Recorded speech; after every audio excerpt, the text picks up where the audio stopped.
All right, so that wraps up my topic. So, Cameron, what is your topic today? My topic is in martial arts, so somewhat in the same vein, but real, um, or not predetermined, rather. Martial arts. So I don't know if we talked about it on the show, but like to my ignorance, for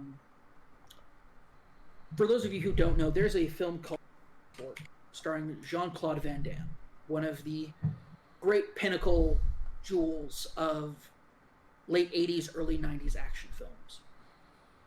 Bloodsport stars Jean-Claude Van Damme as U.S. soldier Frank Duck, who has come to Hong Kong to try to essentially save his brother. He's gone AWOL from the military to do this, and he's joining an underground tournament called the Kumite. And it is the world's greatest fighters coming to fight virtually to the death. Mm-hmm. This film was on TBS a lot when I was growing up, and I loved it very much. Jean-Claude Van Damme at one point. Oh, you know what? I actually apologize. I was thinking of a different film that he does this in. Because the thing that I'm thinking of is the thing I was thinking of is another film where Jean-Claude Van Damme tears out. No, sorry, no, that's not Jean-Claude Van Damme. That's Roadhouse. Starring Patrick Swayze. He tears out a guy's throat. Oh, okay. Also a great film. Like, Roadhouse is a genuine great action film. It's great. Yes, Dio, you were correct. Jean-Claude Van Guile. Because yes, they had the. Anyway, we could talk about Street Fighter the film. We could talk about Street Fighter the film and how Raul Julia makes that one of the greatest films of all time. But we won't. You can have me back on it. I'll be happy to give a great argument of why Street Fighter is both a respected and great film. Sounds good. I'll be ready. All right, you can have me back on. I'll talk about that later. But more to the point, I found out listening to the Kind of Funny because Nick Scarpino found out that Bloodsport is actually fake. So, growing up, we all believed that Bloodsport was based off of a true story. The Kumite was real. Frank Dux was like a real person. He had studied ninjutsu. He had knocked out like 56 guys in the Kumite tournament. And it is has this great moment where Lee crushes like a pill that he's hidden and throws the dust in Jean-Claude Van Damme's eyes, and he's like, can't see. And so everybody thinks, oh no, it's over. But earlier in the film, Frank Dux had learned how to fight without being able to see, and so he's able to do that, and he wins the Kumite.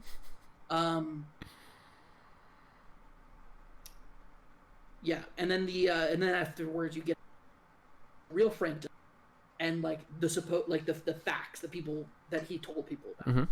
It turns out Frank Dux has never served overseas. He is a liar, a fraudster, a huckster, a snake oil salesman of the combat sport genre. This broke my effing heart. I could not believe that this is true. Like, this was not true. Like, I back at it, like Nick Scarpino on the podcast does a great breakdown of like how we all really should have seen that it wasn't true, but we all wanted it to be so true that we all ignored the facts. Mm-hmm.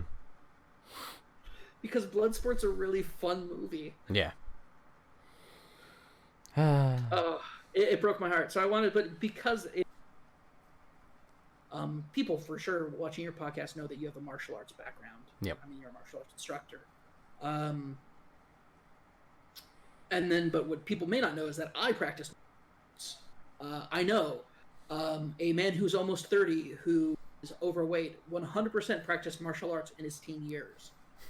It's a total surprise. Who could have believed that?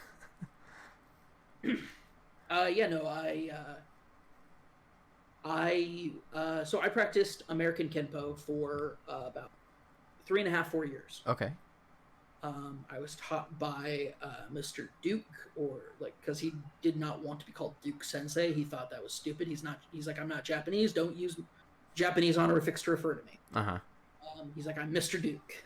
So Mr. Duke taught me for about 3.5 to almost 4 years of American Kenpo, and then I had to take some time off from it. And by the time I got back, he had revamped the system, and everything I knew was like scattered to different belt levels. Oh, okay.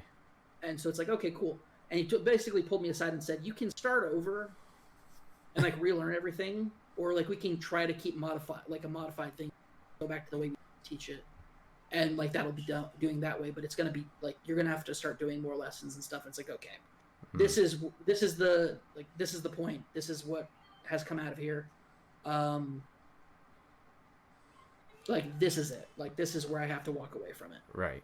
And I did, and I do partially regret that because it was something I was super passionate about, but at the same time, I walked away with like a good understanding of martial arts and like the work and effort that goes into it, and also that just because you've learned something does not make you a tough guy. That was something that was like heavily ingrained into us by Mr. Duke, because Mr. Duke, if anytime he like caught a whiff of arrogance from anybody, he immediately made an example of it, by basically showing how little you actually knew. Mm-hmm.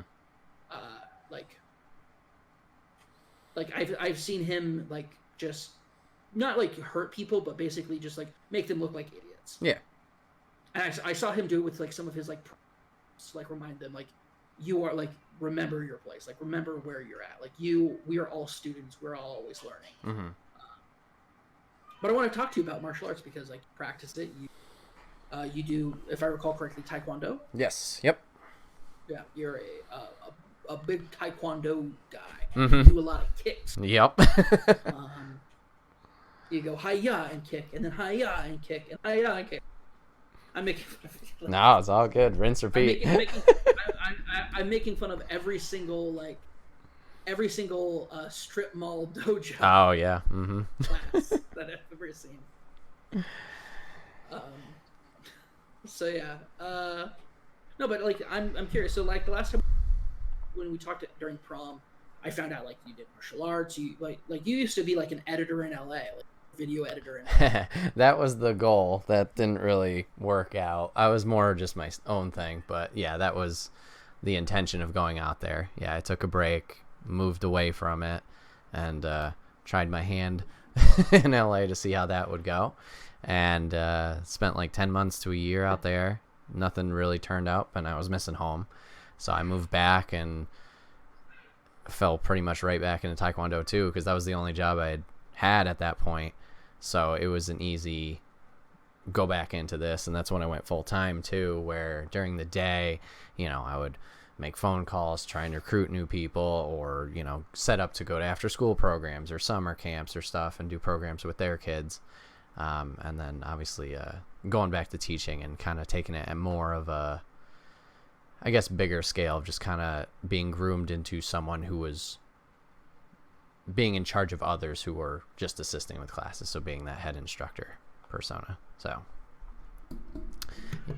that's the role I kind of went back into. Yeah. And then as for now, I stepped away once again back, almost a year ago. And I was taking time for myself to kind of focus on the editing jobs. Locally, it's kind of hit or miss on what is available. So that wasn't going the best. And I was going through a pretty stressful time where I was just overthinking everything, like even sending out a simple application to any job, grocery store, whatever it may be, was just getting in my own head of like, no, they don't want me, or I can't do this or whatever. And I was spending a lot of time just sitting where I am now, whether it was editing something or working on something or just hanging out in general. So I needed an outlet. I needed to get out and exercise. So I went back just for classes originally. So it started out with help out one night a week, and you can take classes, no fee or whatever like that. Just, teaching will pay for the classes. And then I was doing that for about like a month or two, and I definitely missed it, just being part of that community and seeing, the kids and their families and the parents and interacting with everybody. And then gradually it's kind of morphed back into, I'm not full-time, but I'm part-time. So I'm getting paid Monday through Thursday to help and assist with classes. I'm just kind of like a support role there, where there's another person who's head instructor, and then there's the assistant instructors there. So I'm kind of like doing whatever the head instructor needs me to do when they're in a pinch, while also helping the assistants kind of groom them to be the next my role, or of course the head role, whatever it may be. And yeah, I've been enjoying it. Just being back out on the floor, and like I said, being part of that community again. I think that's the big thing, is just like, obviously it's fun doing all the techniques and the kicks and being active, but it's that social aspect also, which I never thought would be the biggest thing for me, just being introverted. But over the years with teaching and stuff like that, that's kind of helped get out of my shell. So that's where I'm at currently. Yeah, it's just teaching a couple nights a week and training still, trying to get back in the swing of things.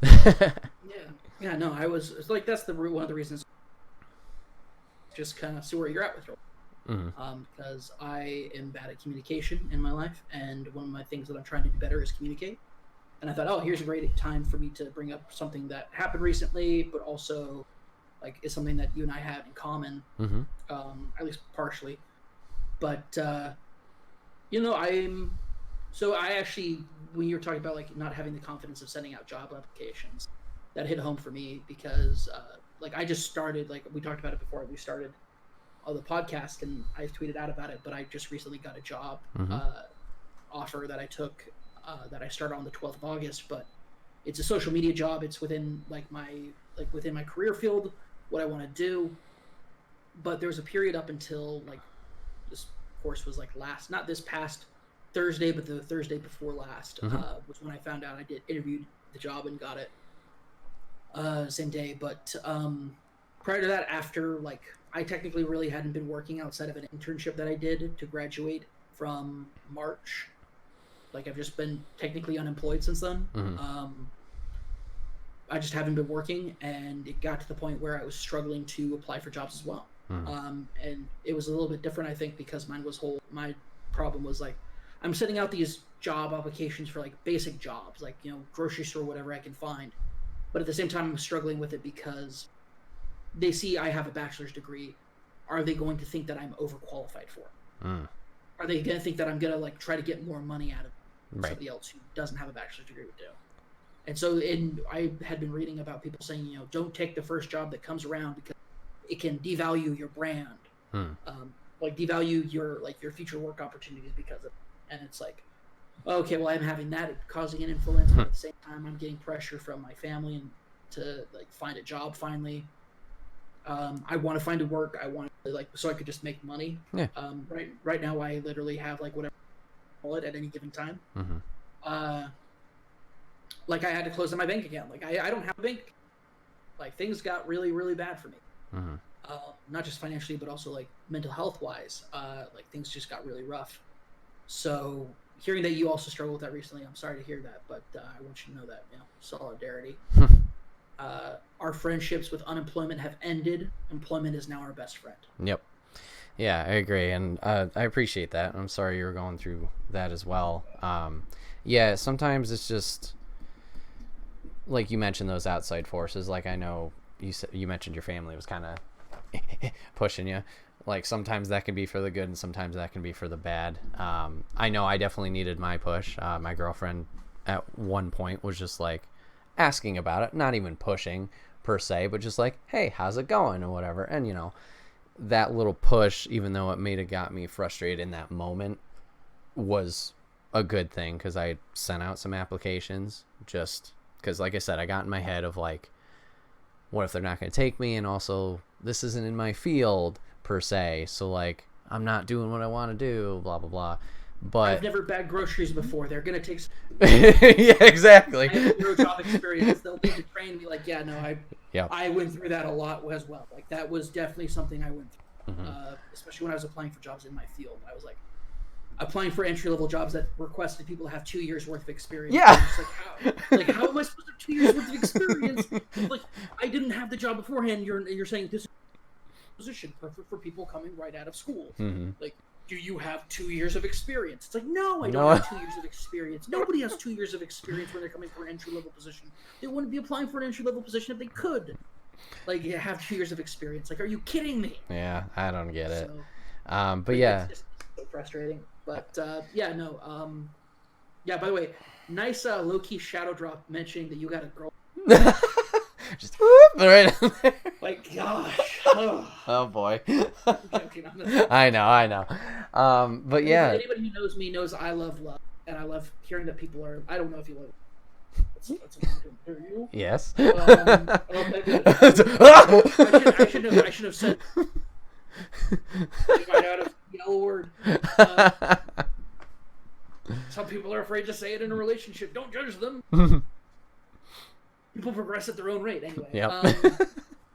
No, I love love, and so when I hear people are in a relationship, I'm like, yeah, you go. Just because I'm sad and lonely for all time doesn't mean you should. Oh man. Good thing we're past that point. Bullet dodged. You got Lady in Wonderland. Lady, yes, girlfriend? correct. Oh, why, hello, Lady in Wonderland. It's wonderful to kind of meet you. I like your boyfriend. He's a good guy. But like, you know. Yeah. Oh man, but yeah, I just appreciate the push. Sorry, You're good, man.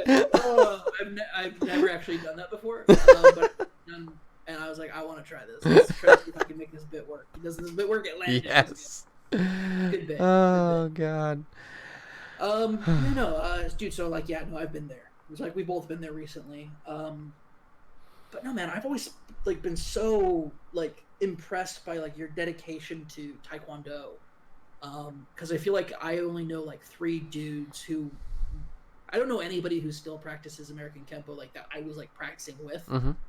It kind of just petered out, like people just stopped taking lessons or they moved away or whatever. But I really like when I see people who are like as dedicated as you need to be to the point where like you can like teach people. Mm-hmm. That is just something that I have a whole lot of respect for. But I also 100% believe that somebody from my martial art could totally whip somebody from your martial arts butt. Well, I agree. Maybe. Well, like you said, when you mentioned your instructor, like if anybody got arrogant, like you're not going to be a tough guy. I'm like, yeah, I'm not going to go out and pick a fight with somebody. No, I'm not going to do any of that. I don't know where the stereotype is that people go, oh, they're like they're like an expert in this martial art. Like they're going to pick on. Mm-hmm. There's no martial art outside of like Cobra Kai and the Karate Kid that tells you to like be a jerk. Yeah. Like every single one of them is like always telling you like be respectful, be humble. Like in American Kenpo, when you salute, like you can do like the basic like just like general martial arts salute, but there's a much longer salute that you do at the end of every lesson that has like so much symbology behind every single move you do, like what you're praying. Like it's a bit of a like it's a little bit of a meditation, it's a little bit of a salute, and it's a little prayer. And it is like just this really awesome thing that I remember from practicing that has always kind of stuck with me. And also like the oath that you take when you start taking it, which is, you know, it goes kind of hand in hand with what you're doing with the salute.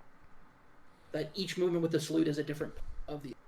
And so like there was just a lot of stuff that gets kind of ingrained into you that I just don't know where this like idea of like the martial arts jerk came from. Yeah. Outside of just like people thinking people who do martial arts are jocks because they're not. They're losers like us. No, I say that, but like actually a lot of athletes took American Kenpo. Just like a lot of athletes in general do martial arts. Yeah. Because martial artists are athletes. Yeah, absolutely.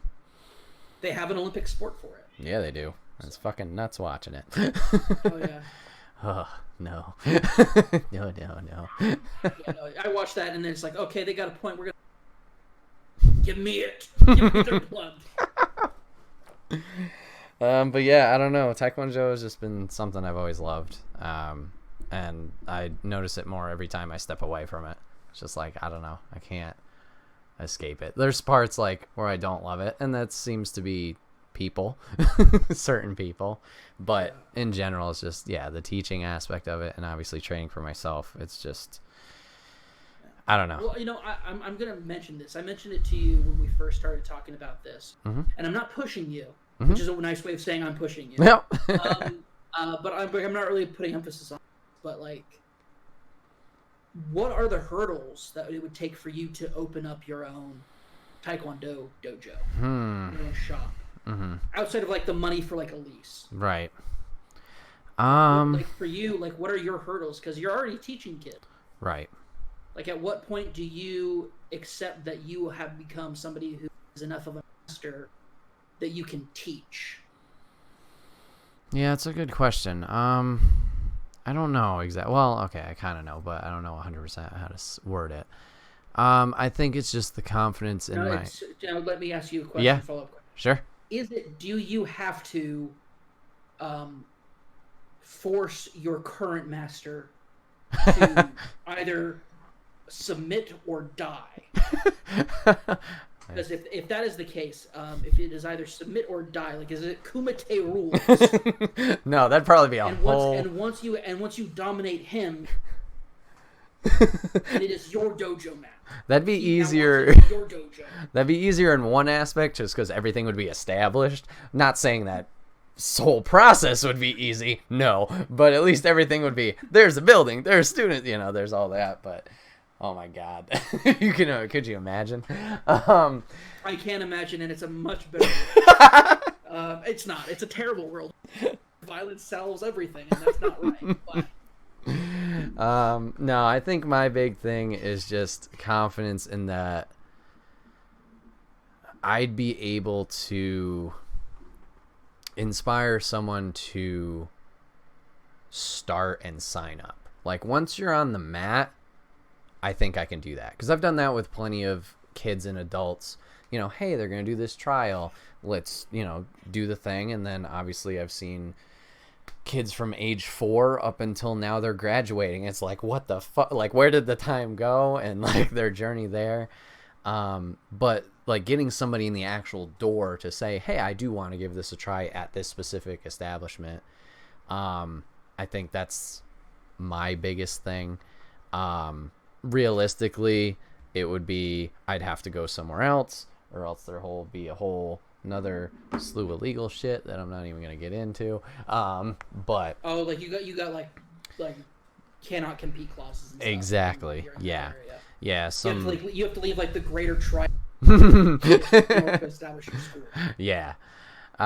So there's those, which I mean that's not the worst thing ever. If I decide, hey, I'm gonna go be in North Carolina or whatever, hypothetically, then that's no skin off my back or whatever. But I think it's just that confidence in myself to be, like I mentioned, introverted. Now I have to be not introverted, and hey, I need to be a people person and figure out that business aspect of it. If it's on the floor, I know I'm good. I know I can handle it. Like I might not be able to teach you the most advanced thing in the world or how to win grand champions at nationals or anything like that, but if you want to come here to better yourself, whether it's mentally or physically, I'm your guy. Let's go. I'm not a big competitive guy. I'm not a big let's be the best in the world person. Like obviously if that's what you want to do, yeah, I'll support it. I'll do what I can. But like I said, it comes down to if you want to better yourself, if I can help you get there, fuck it, let's do it. So cool. I think that's my biggest thing. It's just that business aspect of it. So it's the business, the confidence, right? Because you're already like, I know you say that you're introverted, but like the real thing about it is like you have conquered that already. Yeah, in a way. you literally go up in front of a room full of 8th graders who are literally categorically and scientifically proven to be the most vicious, terrible version of human beings. You get them to dedicate themselves towards doing something that is not haranguing, harassing, or inflicting pain or punishment onto just regular people as they try to live their lives. Like you rein in the unreinable. I think that there is always that like perception that like your natural instinct may not to be extroverted, but you I think you definitely have that skill set. I appreciate like a real hardcore introvert would not have let a guy that you've only like met twice, who violated all sorts of personal met him, like stay in a room where like you go to sleep in it. True. Like because like you. I'm not saying I would have, but man, I could have done anything. God! American Kippo this! Yeah, American Kippo. back onto this. Like, you were vulnerable, man. Yeah, you know. Real introverts don't let you get that vulnerable. I'm joking. Well, kind of and not, but like no, you do have like the capacity to like reach out, and I think that if you could like work on that, like tap into it a little bit more, I think you could definitely build that confidence. Because I think that if the thing you don't like about what you do is the fact that like you think you can do it a better way, then your biggest priority should be to figure out a way to do it better than anybody else. Makes sense. Granted, you have a like cannot compete, like you have a like competition clause, clearly. Also, like the drama in martial arts communities real. Like that drama is sorry, I just got your girlfriend. I'm like, okay. Nah. I was like, ha ha ha, but for real, I'm a serial killer. Funny enough, I've been told that my laugh, somebody once told me that my laugh means that like when they hear me laugh, they think that I'm a supervillain. Oh. So, All right. I don't know. Maybe I just have like that like nefarious edge to me. I don't know. Probably not, because I'm just. It just sounds like way too much work. I gotta focus on other things, but like not hurting people is probably my priority. But no, like what was I gonna say? Oh, like I really think that you have a great capacity, because it really sounds like you're super driven by not only improving yourself but seeing the improvement in others. And I think those are like the two greatest factors in being a teacher in anything. If I was actually looking at becoming a substitute teacher, because it pays pretty well in Arizona. Like you can make, if depending on the school district, you can make anywhere from $1 a day. So not bad. No. Also, you technically don't need to have, like, you just need to have a bachelor's, so that's great. But really, like the point I was trying to make was talking to my sister, because my sister is a vice, and 1 second. Yeah. Chat, thanks for hanging out, everybody. You guys are being awesome. I'm having a lot of fun with this podcast. Sorry about that. You're my good. sister thought I was, which maybe later. I don't know. But we're still podcasting. No, my sister's a vice principal, and she was like really like the things you get out of teaching are seeing the improvement, making those connections. And I think that applies towards any passion or any art, whether or any educational experience you could have. Passing that torch on, like seeing the improvement that a kid makes and becoming more confident in themselves, going from somebody who thinks like, or like maybe they are extremely confident, are falsely confident, are filled with false confidence, and so need to be kind of like taken down a level so they understand where they're actually at. Like one of my favorite things that I developed and learned in Kenpo, in American Kenpo, the idea that you never stop learning. You never stop progressing. There's always, like, even if you hit max rank, there's still more to do. Right. There's still more to learn. Mr. Duke, not famously, but very much like told me, he goes, yeah, I know some, like they fill up a gymnasium and do like a seminar and walk out with like more money than I make in a year in their pocket after that. And like, so why did you do that? He goes, because there's nothing, like as an instructor, as a teacher, you don't get anything out of that other than money.